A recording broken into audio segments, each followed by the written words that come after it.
Hi there, friends. Welcome to a quiet little story, one for all ages.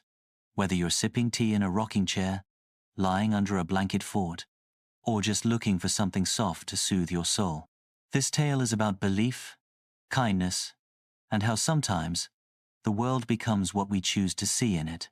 So, let's take a deep breath and step into a peaceful world together. Not far from the edge of a sleepy forest, there was a village where the sky always seemed to glow gold, even before sunset. Birds sang from dew-covered treetops, and stone paths curved gently through flower-lined streets. Little cottages stood like stitched patches on a warm quilt, each one with a chimney that puffed out stories with the scent of fresh bread and honeyed tea. In the heart of this village lived a boy named Elliot. He didn't talk much, in fact, he barely said a word. But oh, how he listened. Elliot could hear what most couldn't: the chatter of sparrows, the sighs of trees, even the sleepy murmur of mushrooms nudging each other in the damp soil. He had a gift, though no one really understood it, not even Elliot himself. Elliot lived in a round cottage at the foot of a hill, where wildflowers danced with the breeze, and a shy fox often napped by his front step. His world was small, but filled with wonders like the hummingbird that visited each morning, just as the sun kissed the garden fence. One quiet afternoon, as Elliot wandered beneath the willow trees that hung like green curtains by the stream, he noticed something strange. The air felt different, not heavy, not dark, just curious, like a question waiting to be asked. That's when he met him, a traveler in a coat of soft grey wool, eyes the color of morning fog. He introduced himself as Mr. Teller. He had a warm smile, but it didn't quite reach his eyes. "I'm here because stories matter," Mr. Teller said, sitting on a stone by the water. "Did you know, Elliot, that if enough people believe in something, truly believe, it becomes real?" Elliot tilted his head, listening closely. The trees didn't like this man. The wind, usually playful, paused.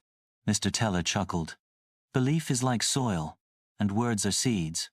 What we speak can grow into the world itself." And with that, he stood, brushing dust from his coat. "Lovely village," he said softly. "Let's see what it can become." Elliot watched him disappear up the path.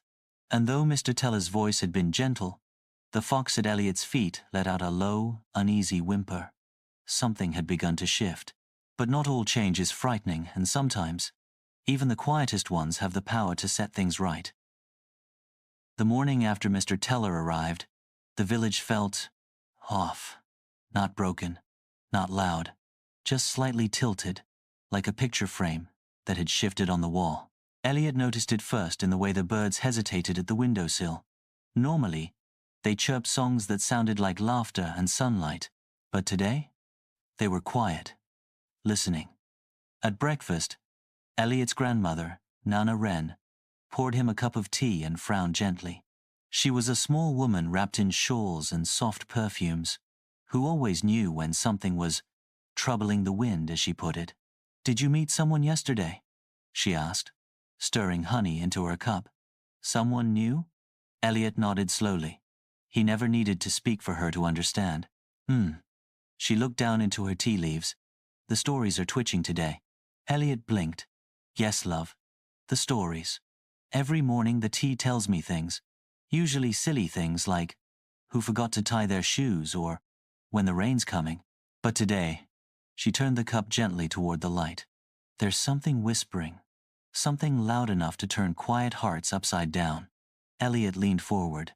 In the swirls of loose leaves, he could almost make out a shape, a pair of eyes, watching, waiting. That afternoon, Elliot wandered to the village square. People were gathered there, as they often were on sunny days, chatting, trading, sharing laughter. But something strange was happening. A young girl was crying because someone told her she was made from storm clouds.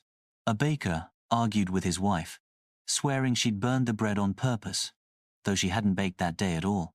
An old man insisted he'd seen a dragon in the garden, and instead of laughing gently, like they usually would, people believed him. They looked nervous, afraid.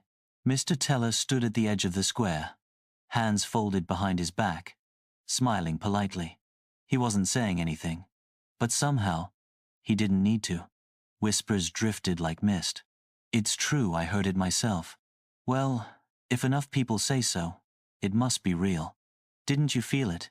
That chill? It means something. Elliot felt the world tip again. It was like Mr. Teller had planted seeds, tiny, invisible ones, and now they were sprouting. Not flowers, not trees, doubt, unkindness, fear. That night, Elliot sat by his window, sketching the trees and listening to the wind. It brought him a message soft, as if whispered from far away. Tell the truth, it breathed, even if it trembles. And Elliot knew, even without words, that something had to be done. He might be quiet, he might be small, but truth lived in him like a glowing stone. And maybe, just maybe, that would be enough. Morning light filtered through the clouds like honey through lace, and birds flitted from branch to branch, their songs like soft wind chimes. Down by the hillside garden, the townspeople were gathered. They had heard a whisper, gentle but persistent, that something important was about to happen. At the center of the meadow stood Thatch, no longer just a boy with questions. He stood tall in his quiet way, his cloak dusted with dew, eyes shining with understanding. Beside him was Willow, the soft-eyed fox, ever steady. And behind him, a gathering of animals, birds, squirrels, deer, rabbits watching with calm, curious eyes. Larkin stood at the edge of the crowd, his expression unreadable, but there was no fire in his voice now, just silence, like a man holding his breath. Thatch stepped forward.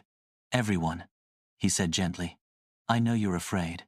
I know it feels like the world is changing too fast, but here's something I've learned. The wind picked up ever so slightly, rustling the petals of the wildflowers. Belief is powerful, that's true, but we get to decide what we believe in. Together. There was a hush, not of fear but of listening. We don't have to believe in fear, or lies, or power that hurts. We can believe in kindness, in growing things, in helping each other. That can be the truth we make real. The townspeople blinked, slowly, like clouds parting. I don't have a grand spell, Thatch continued, but I have something better. I have you. Your stories, your hopes, your gardens, your tea shared on porches. That's what's real. It wasn't a speech full of thunder, but it was the kind that settled in your bones. A child stepped forward and offered Thatch a tiny woven crown of daisies. He smiled and bent to receive it, eyes misting. Around him, people began to murmur, then nod, then smile. The magic Larkin had tried to bend into fear was unraveling, not through battle, but through gentleness, through truth. And for the first time, Larkin looked tired. He turned, slowly, and walked away toward the forest's edge. Not banished, just quiet. Ready, maybe, to start his own softer story. That evening, Meadowbrook glowed gold. Neighbors visited one another with fresh bread and warm jam. Lanterns swung on hooks, lighting cobblestone paths. Thatch and Willow sat beneath the willow tree. Yes, the same one from the beginning with mugs of mint tea. Do you think it'll stay like this? Willow asked. Thatch smiled. As long as we believe in it. And under the stars, with the world humming a lullaby, that truth became real. Thank you so much for being part of this journey. If you felt even a little peace in your heart today, I'm so glad. Don't forget to like, subscribe, and come back anytime you need another cozy tale. You're always welcome here, in stories soft enough to sleep in. Tree.